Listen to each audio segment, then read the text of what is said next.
was just one of those brilliant individuals. Mielenkiinnon kohteena.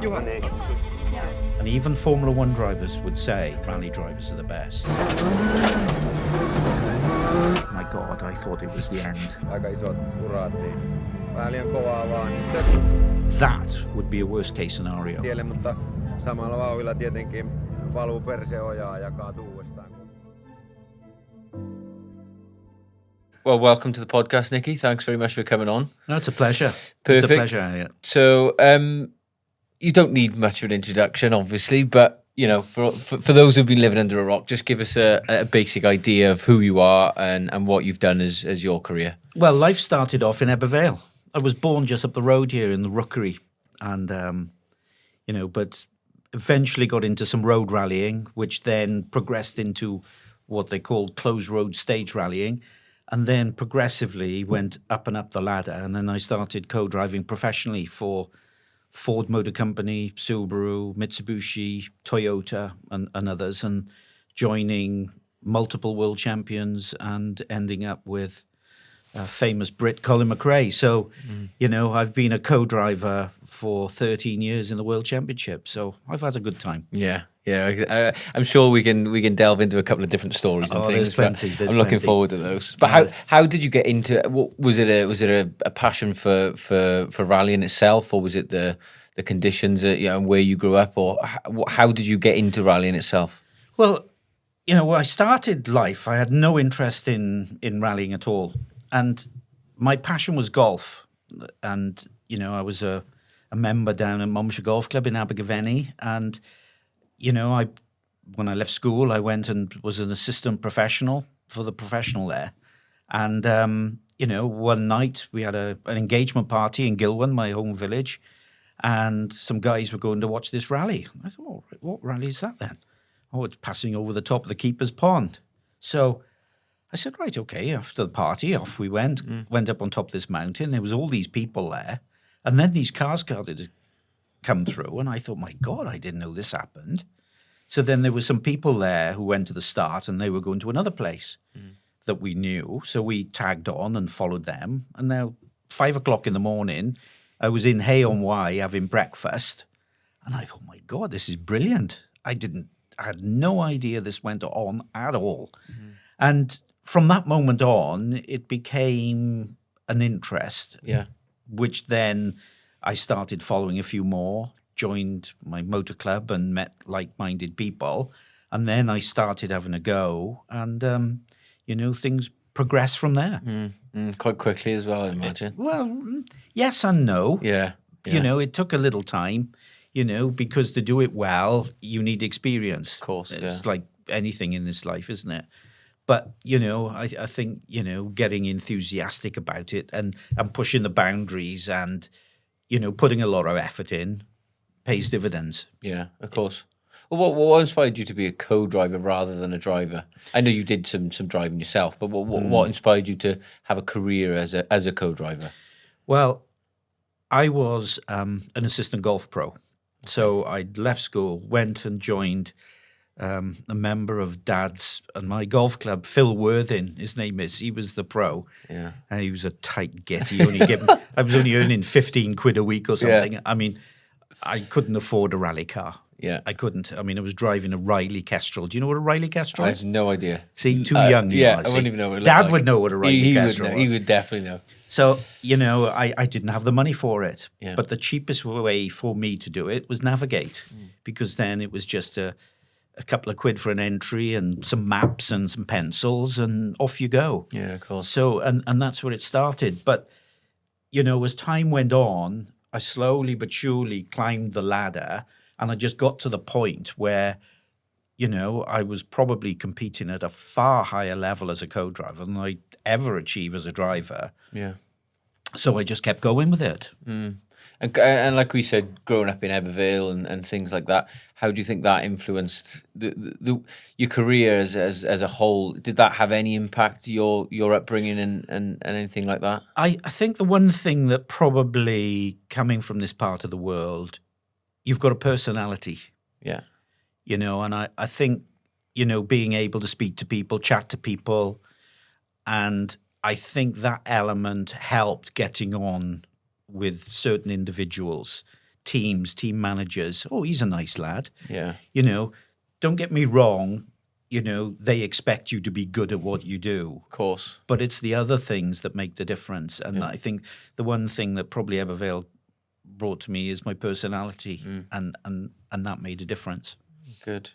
Well, for the listeners that are unfamiliar with rallying itself, can you briefly explain what you did as a co-driver and why it's so important to rallying? Why is a co-driver just as important as a driver? Well, a driver is the one that's pressing the pedals and turning the steering wheel.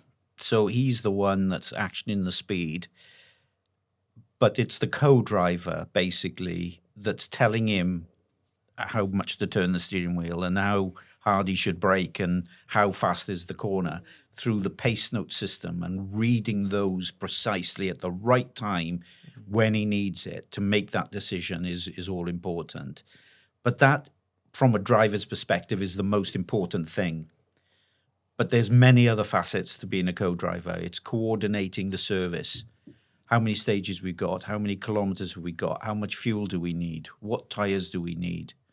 And then you have to stick to a very specific route. So you have to navigate and not go off that route, and follow a very strict timetable of so much to do this section. And you have to check in on time, or there could be penalties that you could get for being early, and penalties for even being late. Yeah. So at the end of the day, you're almost like an office manager, a workshop coordinator manager, a co-driver, and a pace note reader. Yeah. That's more or less it. So you have to have a tremendous level of concentration. You need to have a good nerve, because, you are pushing yourself to the limits, as far as that's concerned. Probably for what a lot of the time, for a lot of people, what I did for a living, they'd probably just freak out and wouldn't be able to do it. Well, that's one thing I was going to ask you was, does it take some getting used to, the first few times you do that and knowing that you're not in control of the car yourself? Is that something that maybe not worried you at first, but did it have any kind of impact on you, or did it just come naturally? I think it came naturally over time. The thing is, when you start off, you're going with people in clubman cars, doing low speed, relatively low speed in comparison to the WRC, the World Rally Championship. But, different abilities make a difference as well. If you've got confidence in the person beside of you, then that changes everything. If you haven't got that,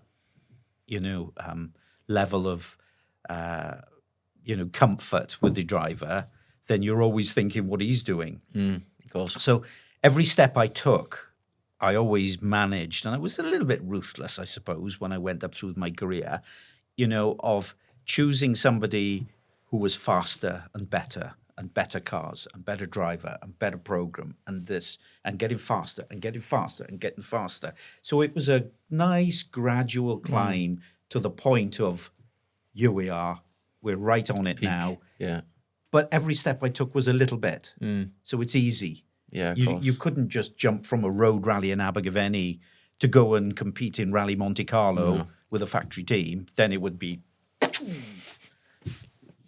would, it would just fry your brain. Yeah. Well, of course, you you co-driven lots of different drivers.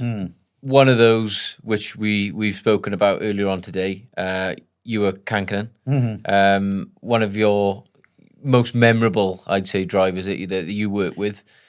How was he, and how did you get into driving with him? Well, I mean, after various road rallying, I started with a guy in Abergavenny, Steve Davis, still friends with him to this day. So we did a lot of road rallying and stuff, and then did the stage rallying, and then I was able to turn pro. Went through, just to give you an overview. Yeah, of course. I'll lead into to answer your question now. But basically, I went to join Malcolm Wilson, who's the now Ford team boss, with Ford, based at Boreham at that time, Ford Motorsport. And then I had a couple of years with him. Then I joined Toyota. And then, basically the driver I was with was called Mikael Eriksson, and we had a 3-car program. But anyway, it all panned out. The season ended up just doing one event. But at the end of that year, because I was in Toyota, there was an opportunity came about from a manager of mine, said, how do you fancy co-driving for UR Kankana? Wow.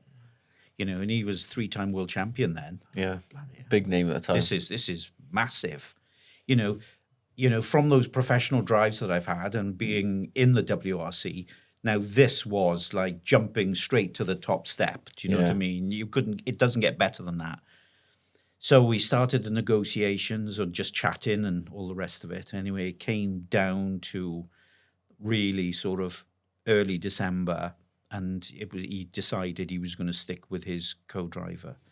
So it was a bit of a shame. I can't, I'd be lying if I said I wasn't disappointed. God, I was disappointed. Yeah. Did you see that as your break? Did you see that as an in? As an in. Yeah. But, it just didn't happen at that time. Yeah. So I went to the team boss at Toyota, Uwe Anderson, and said, listen, Uwe, I did some coordination work, pulling together service schedules for everything. And I said to Uwe, listen, Uwe, I said, I don't mind doing this stuff while I'm not doing anything. I know I'm contracted to you. I need to be in a car. I'm a better co-driver than I am a coordinator. And he then came up with an option of a driver leaving Toyota to go to Mitsubishi, and I joined a German driver, Armin Schwarz. Oh, wow. So it was in the very first Mitsubishi Lancer. I mean, there's been a series of them over the years, but we were there right at the start. So we had a limited event program, but I did a few events with him, and then the World Championship was about 12, 14 rounds, and we only had 7, something like that. And I'd done 3 rallies, and I was lying at home. The wife had gone to work, and the phone rang, and it was my manager. And he said, hi, Nick. He said, how do you fancy doing Argentina? And I said, yeah, I'd love to. But I said, surely the recce must have started. He said, yeah, it has. But he said, listen, it's bad news, but it's good news for you. Juha Pirinen, who's UR's co-driver at that time, had a brain hemorrhage in his room in the middle of Argentina, in Villa Carlos. And he said, UR wants you to go. And I said, well, fantastic. But I said, what about my contract? I said, I got a Mitsubishi contract. And he said, don't worry. He said, I've already started the ball moving. I've spoken to your team boss. They're going back to Japan. And he said, the idea is that you join UR in Argentina, and then you go to do Rally New Zealand straight off the back. So he said, listen, be prepared, pack your bags, get ready to go. So I rung the wife, and I said, shit, you never guess what? I've just had this phone call. And I said, I've got to get ready to go, darling. I said, I've got to go. I said, it's going to be six weeks or something. 6 weeks I was away. So she said, oh, right. She said, well, will you let me know? I said, yeah, I will. So anyway, he rings back then an hour a bit later. He said, job's on. So he said, go to Heathrow, pick up your tickets and stuff. So I went down to meet my missus in Newport, give her a kiss and a cuddle in the car, in the car park of her work. And I said, bye, darling. Yeah. Whoosh, up the M4. I was up to Heathrow faster than you could imagine. So I get there, pick up my ticket and a business class flight from there to Paris. And then in Paris, pick up another ticket. So I get me a ticket, Aerolíneas Argentina. Christ, first class. Jesus, now I've really made it. I've made it was time. Like first class tickets. It was bonkers. Yeah. So then, I was supposed to get some sleep because, you're flying overnight, and then, I had to get a flight from Buenos Aires up to Cordoba, and then at Cordoba, somebody else picked me up. I wasn't able to sleep. I should have been on the Krug and it's all the excitement. And the caviar, but I had to be sensible. But, eventually it was something like 10:30 the next morning. I arrived in Villa Carlos Paz and went to the hotel, and there was UR sat in the bar, masses of coffee, cups, cigarettes, little cigar things he smoked, filled the ashtray, road books, pace notebooks, and he said, right, we need to go. I said, right, okay, let me just go and dump my stuff. Yeah. And was this the first time you'd ever met him? No, I'd met him. Met I'd met him during the rallies, WRC events I'd done. And that was us, we had to rush around this rally route because, I mean, we only had something like 3 or 4 days of recce left. Wow. So we just flew around it. And some stages we only did once, maybe some twice. But basically we were happy. Then we drove 400 kilometers north up to a place called Tucumán. And that's where we started the rally with a super special stage, which is a 2-car together job. Anyway, we were fastest on this stage. So now all of a sudden, I'm plucked out of my bed at home in Abergavenny. I fly first class to Argentina, fly around this rally route, drive up to this Tucumán, do the first stage, and we were fastest. So we're leading my first World Championship rally. But then for the next 4 days, we never lost the lead. And we just controlled the whole rally. So in my very first event with UR, we'd won my first World Championship rally. So can you imagine? Yeah, that set you up for a long and really successful career. Yeah, it was. It was awesome. And then, of course, we went on to do New Zealand. But, I still had a contract with Mitsubishi. So it took a little time for UR to negotiate that and buy me out of that contract. Yeah. But at the end of the day, it did happen. And then we went on to do other things that year. Yeah. And, it progressed to a victory in Rally Australia, some other solid results. And I think Juha said that he became quite inspired by having the new co-driver.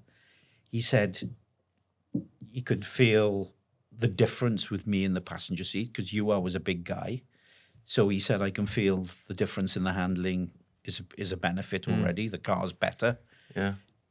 The setup guys made my side of the car 5 millimeters lower because the weight difference made a difference to the car setup. It's all these little things. All these little things. And all of a sudden it meant that UR became, more or less a world champion, won his 4th world title, which was like, wow, that was an incredible experience. And then, we had 1 rally left of that year. And, we came to the Network Q rally, RAC rally for those who go back a few more years, or Wales Rally GB later years. But this was our home round of the World Championship. And, to come there with number 1 on the door because he was world champion, on your home rally with loads of people that on stages that I kind of knew and the lie of the land and, seeing friends, family and everything else along the way. I mean, it was... it's all the hard work paid off kind of thing. It was. Yeah. And at the start of that rally, Juha said, listen, Boyle. He called me Boyle. He said, this one's for you. He said, I'm going to win this one for you. Yeah. But there was other people in that rally that had other ideas, namely Colin McRae. But, progressively, the conditions that year were brutal. Yeah. It was the toughest, I think, the conditions we've ever had on this rally. It was a 4-day event starting in Birmingham. So we went Birmingham in a loop with little spectator stages on a Sunday. And then we left crack of dawn from Birmingham, came into Wales, where during the recce we had mass snow and ice. And, it was freezing cold. Everything was frozen solid. And, the way that he drove, for a Finn, most of his winters is conditions like that. Yeah. So it's just... water off a duck's back, basically. Of course. And he made it look so easy. It had a couple of little moments, mind, and, it all became a little bit tricky. But, at the end of the day, to carry the speed... especially on those conditions conditions. I'll tell you a little story about friends from Abergavenny. They went to spectate in a stage in mid-Wales. They said they were walking up this road, and he said they struggling to stay on their feet. They had to walk up on the banks on the side to get grip. He said it was frozen solid. So they just found this place to stop, and next minute, the whistles start to blow. So when you're in a forest, the marshals blow whistles to warn people that there's a car coming. Well, these couple of, course cars came through, people driving, like a 4x4 of some description, and these guys teetering down the road, really careful. And anyway, a few of them had passed. Then there was a few minutes gap. Then the whistle started to blow. But he said you could hear the car for ages because it echoes in the forest. You wouldn't believe. Anyway, he said, next minute, he said, you come round the corner. And he said, you came down this straight, into this left, and into this right. And it was like... This really happened, Basically, fuck, we couldn't even stand on that road. How was he going round it so fast? And, that was the way it was. I mean, from inside the car, it didn't feel anything. It felt fine. Yeah. The guy has so much natural ability. He could just, with the car setup and with very little steering movements, this car is just putty in his hands. He can maneuver it. And he'd find the grip, Do you think that's from sheer talent, or is it a mixture of all those things? Is it the amount of times that he did it and his experience, or do you think it was just something else, just something he was wired a little bit differently, where he had a kind of a better connection with the car and your relationship with him and things like that? Do you think it was all those things put together? Well, I think in this regard, I think it was probably a sheer ability, his upbringing as a young age. Like he told me that from a very young age, his father was doing some kind of rallycross or something. And he had his rallycross car, and his dad set this track up around the field. And anyway, Ewa was about 12 or something. And his dad said, you have a go. So Ewa went round there, and his dad had it on the clock, and he went, shit, he's just beaten me. And he said, go and do it again. So he went around there again and beat his father again. And his dad was an accomplished driver at that point. And all of a sudden, things changed. And I think it doesn't matter what it is, what you do, in sport anyway, there's always somebody who's going to be better than the next. And it's just one of those natural things.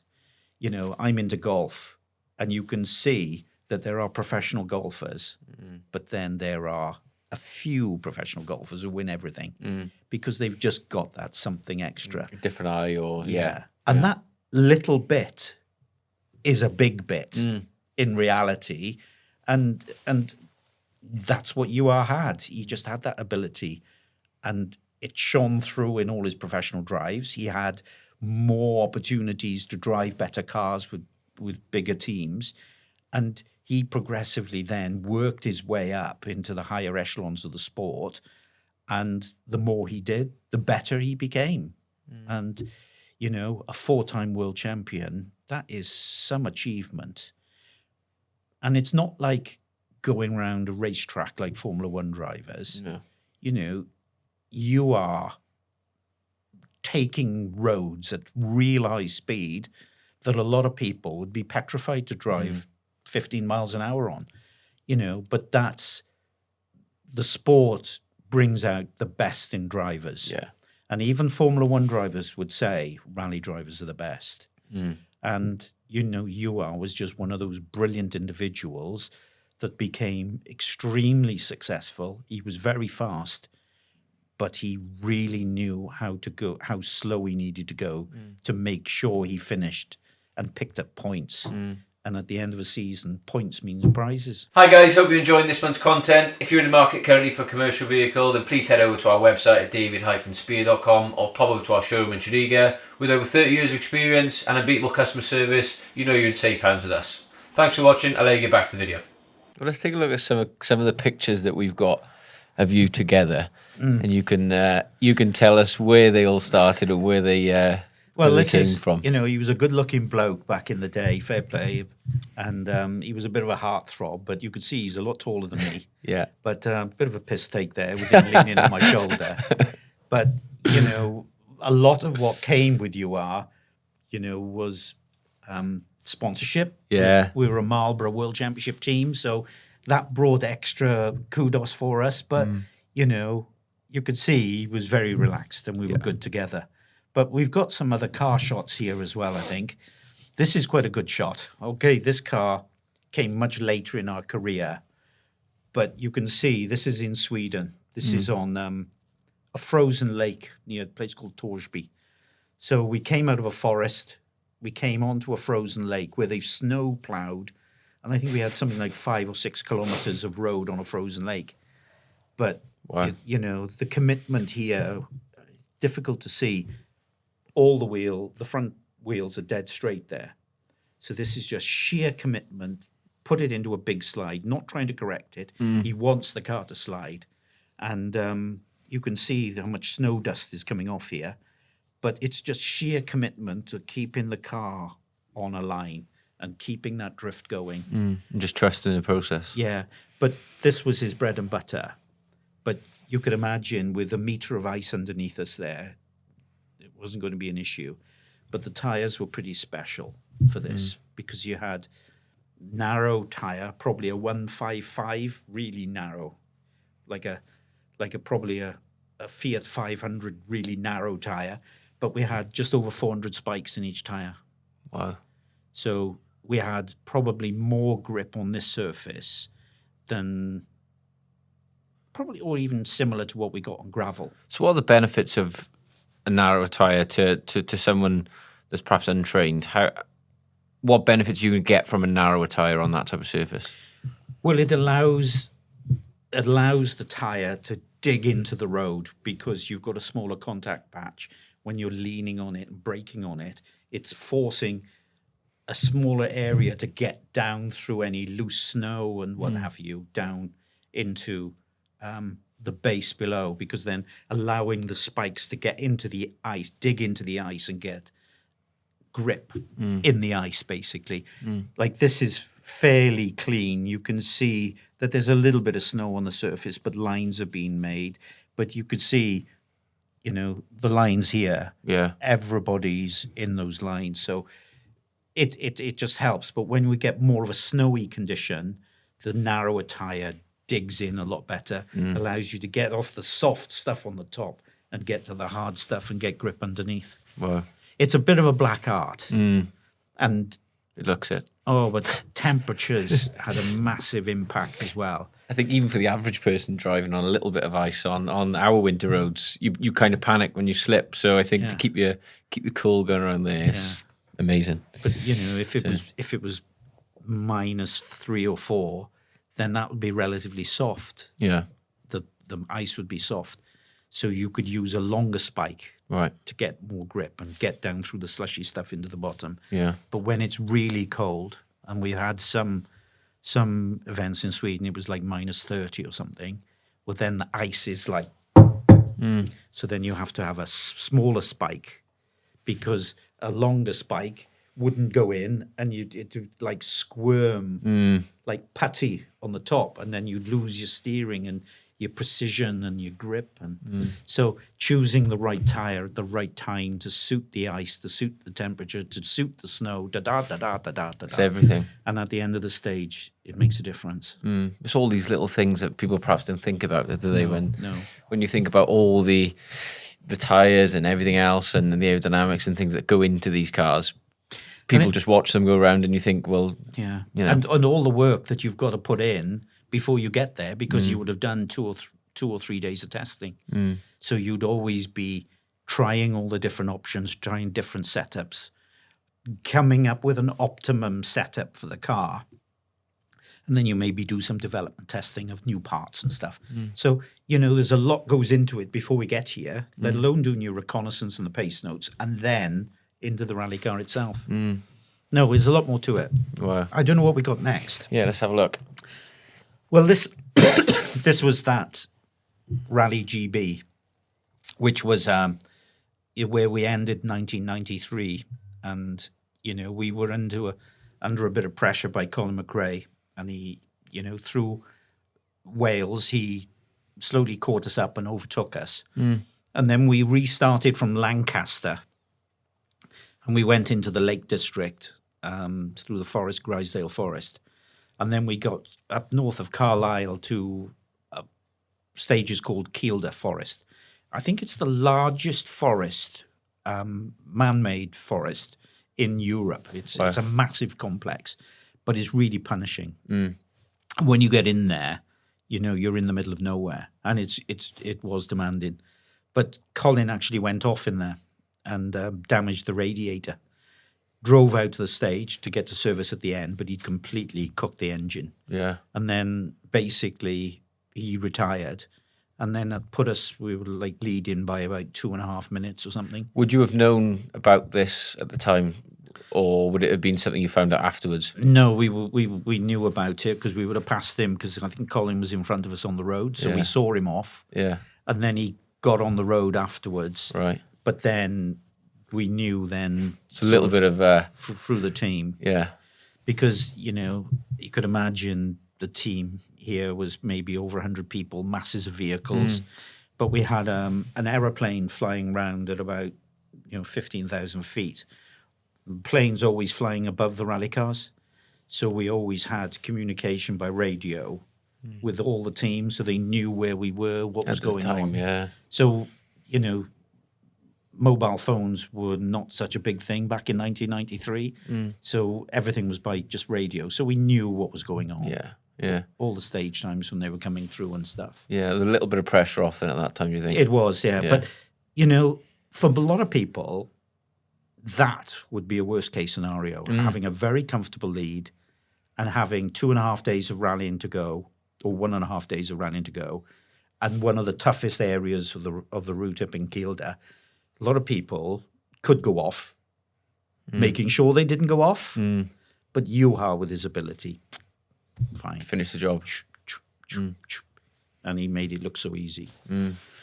We did have a bit of a worrying situation. You can't really see it, but in the back panel here, we had a gate post in a place called Cropton. My God, I thought it was the end.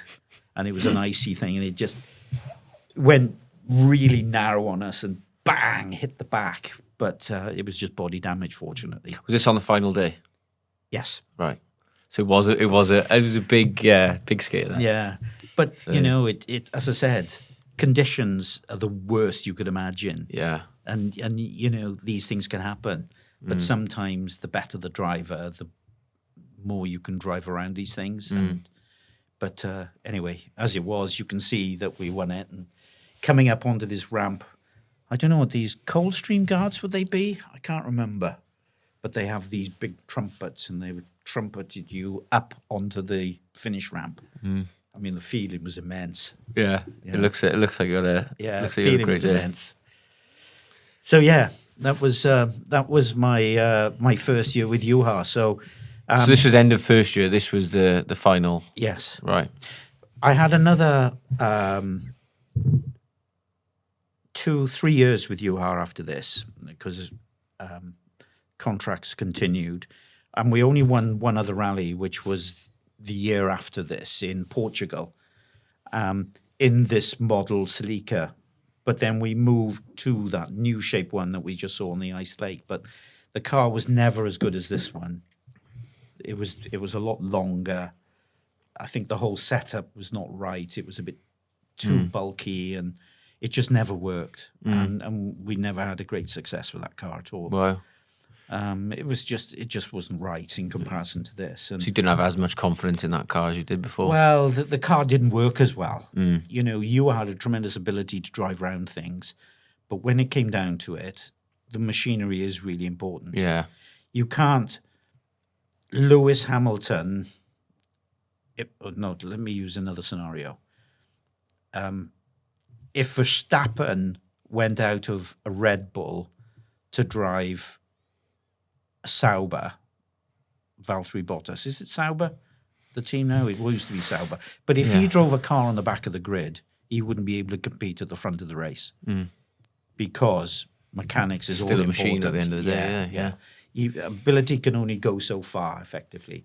But anyway, the 205 didn't work, and we were leading the championship in 1995 just through reliability, seconds, thirds, and unfortunately, the team got through one engineer got caught cheating with a turbo irregularity. It was a very clever bit of engineering, but we were excluded from the championship. All the points taken away before we even came to Rally GB, which left it open then for just the Subaru team to battle it out. And in 1995, Colin McRae won his only world championship. Wow. And, from there we went to the following year, we just did bits and pieces. But then at the end, or halfway through that year, a conversation started with myself and another team manager, and then everything changed after that. And what year was this? That was 1996. So that was your final year. I was finally here with you. So then the transition, then talk us through the transition into Well, it was Colin McRae your next era. driver. The Colin McRae era starts. So how did that come about? Was it kind of, was it something that you anticipated, or did it come out of the blue? Or No, it kind of came out the blue a little bit. UR at that time didn't have any options. It was early in the season, but I had a phone call from a guy called Dave Richards, who was the Subaru Pro Drive boss. And he said, listen, this is our thought process. We would like you to join Colin. We feel he needs to have somebody else. Now he's kind of needs somebody to be more of a calming influence, And so it went on. And anyway, we had a few meetings back and forth. And then really, by the time it was sort of like late October, early November, the deal was done more or less to join Colin for a couple of years contract. did you have more confidence in that car? Was it exciting to work with a new car? Or was it more exciting to work with a new driver, or what was your? Well, can you flash through? Let's go to the. Oh, this is a load of UR bits and pieces. Oh, we never talked about flipping. Let's go on to this first. Then. Sorry, I've got to tell you about this rally particularly. We'll definitely talk us through this. We're going to go back now. We're going to go back to Toyota. Let's talk about this. What's going on in this picture? And Well, the world championship is made up of so many different rallies, all different surfaces. There's tarmac, there's snow and ice, which we talked about. The greater majority is all gravel. But gravel could be different in GB, mixed in with a bit of mud here. Then go into Australia with round ball bearing gravel, to the absolutely horrendous conditions of Safari. And Safari nowadays, they go there in the World Championship current day, but it's a much more condensed, smaller event. And, things have changed completely. But when I first did the event here, this was 1992, my first dabble with Mikael Eriksson. It was 5,000 kilometers, and it was 5,000 kilometers of hell. And we had to do all the pre-event testing for them for this event, because it was a big event for the Japanese, the toughest rally in the world and what have you. So I spent 4 months in Kenya doing all testing. They had a workshop facility, and we did some testing for 3 weeks in December, then went back out after New Year to do some more sort of testing. And then basically when we did some testing, we came back to Nairobi, and engineer said, "Oh, come to the airport."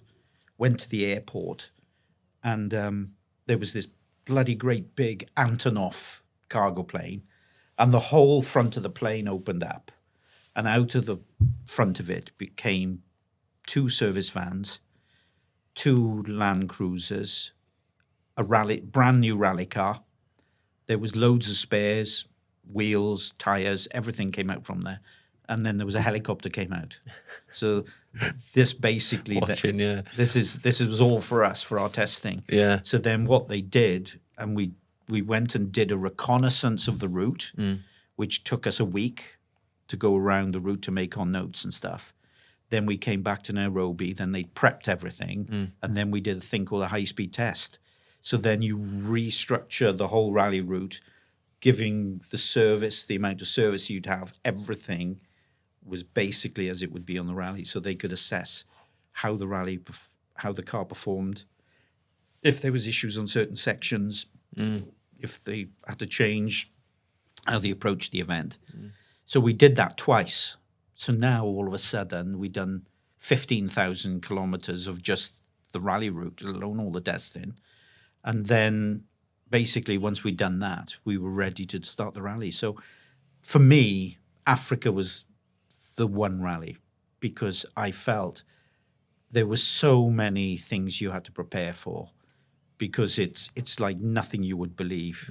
Even a Land Rover would struggle to stay in one piece in Africa if you were doing it constantly and at a reasonable speed. So to get these rally cars to get through Safari, it needed a balance of speed, but also control, because it's not necessarily always about as fast as you can go, but go as fast as you can, but slow enough that you don't do any damage. And did you find that different drivers dealt with those conditions better? So perhaps they would deal better in those conditions, but they wouldn't deal so well in ice and snow and things like that? Or was More it or less, quite I think- consistent? Yeah, I think in this kind of scenario for Safari, it was slightly different. I think it's a mentality thing, knowing, whoa, hang on, don't get carried away. You've lost a bit of time, but don't worry about it. We'll get that time back later. Yeah. Just let him get on with it. He's going to damage his car. So that's a mentality thing. I think when it comes to tarmac and normal gravel and even ice, a good driver is going to be a good driver. Yeah. But this Safari needed something upstairs. You're driving now with your head, not the throttle. And, the challenge of that, preparing for the worst and hoping for the best, and, UR was very good at it. And he taught me a lot of stuff of how he approached it and the way he prepared it. But that for me was the best rally of all. But, we're in open roads. You can see us here and the dust on the time controls and all time to the minute. There's a lot of stuff going on here. And that's the driver hand in the time got out. I'm over here. So everything's geared up for Passing things through the right-hand window, drive yeah. local cars. So, your whole way of working you had to change. But, with open roads, with wild animals and everything else, we had to have a helicopter flying above us constantly in radio contact telling us if there's any cars coming, people on the road, wait, animals on the right, and literally just before this section, we're coming up and the engineer, was our engineer on the test, said, go, go, go, boys, elephants from the right, elephants from the right. I thought, shit, elephants, we're going to see some elephants. And we were in these trees and just went, Gone. never saw them. Didn't see anything, yeah. Never saw them. and they said, we didn't see anything. No, it's okay. They crossed behind you. And you think, Just missing these things by seconds. but you would have had to have stopped. Yeah. And you would have lost some time. But, okay, we're getting off on the tangents a little bit. When you go into Africa and all these animals are all different colors and different shapes and sizes. And, you see a giraffe, bloody monstrous great thing with these funny blotches on them. Do you know what? It's amazing how they blend in with the scenery. Yeah. And you can come around the corner and it was like, shit. You're not going to see this anywhere thing's else. running and his legs are going like this. But, it was amazing how all these elephants, and it was a herd of elephants running like shit across us. Yeah. But they just passed behind us. I bet you don't think of it so much at the time, but I suppose looking back now, you've got some of these stories and things which you can look back on and think, wow, I've been there, I've seen this, and it must make you appreciate some of the things that you did and some of the places that you went on some of these events. Well, I've probably forgotten a lot more than I can remember, to be honest. Yeah. Yes. I was fortunate to have, been flown around the world first class kind of thing, best hotels, best of everything, best car, best tires, best team. And, you just become a part of it, and you just accept that's the way it was. But yeah, I've been lucky to have the career I had. Yeah. But, Safari was quite special. And, if we go on to kind of the Colin scenario, that was obviously something a little bit different. Yeah, of course. Let's see what we got next. That's another. That's still in Safari? We're still Safari. That's Kilimanjaro behind. And this was a great picture. This was a photographer called Reinhard Klein. He's a brilliant picture. These Maasai were probably stood way back somewhere. Just give him a few shilling, get him in the photograph. He was a master at making something. Well, capturing all this as well in the background, and the height you got there is just Well, that was something. But having these boys in the side in the shot as this well. far away, yeah. So anyway, that was good. But Colin, that is me actually. That's my car. So that's the one you've got. That's You've the still one got I've that now, to this. yeah. Wow. I mean, it was built for Carlos Sainz originally when he won the '92 World Championship. My car was from Australia in 1992 Right. for Carlos Sainz. So yeah, that was pretty good. And then I think after what we got after this one, when we had this car first of all, and they had persuaded after winning the World Championship in '93, halfway through '94. They asked us to start the development with this car and use it on some events.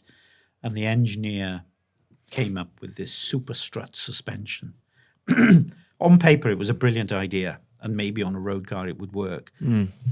But it would have been more of a benefit if it had worked on a rally stage where it didn't matter where the wheels were in their travel. The caster and camber would stay unchanged. So this is geometry, effectively.